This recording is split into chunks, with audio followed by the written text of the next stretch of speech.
بسم الله الرحمن الرحيم. فبعد النجاح الذي حققته الأيام التواصلية الجهوية في نسختها الأولى، والتي كانت قد نظمت بمدينة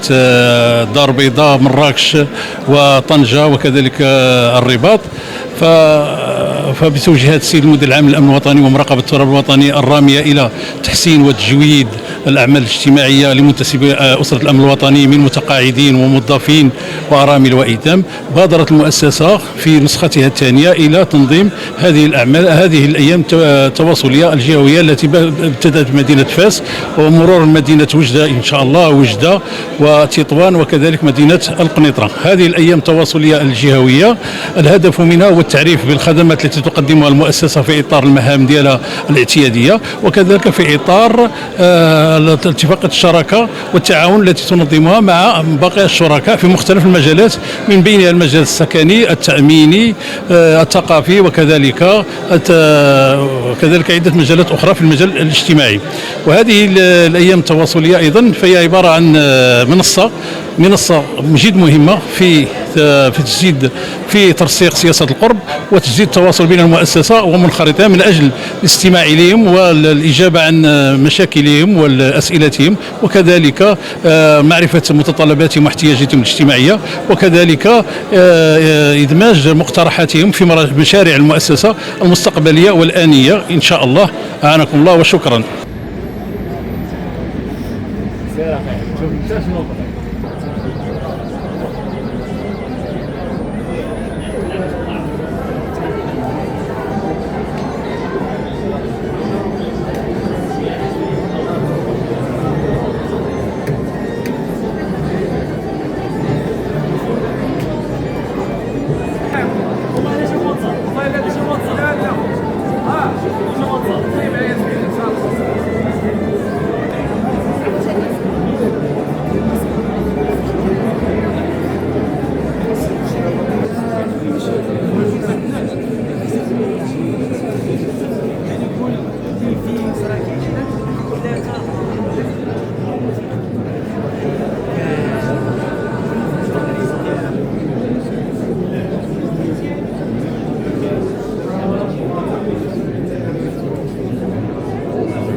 لا ندير نطلب تحت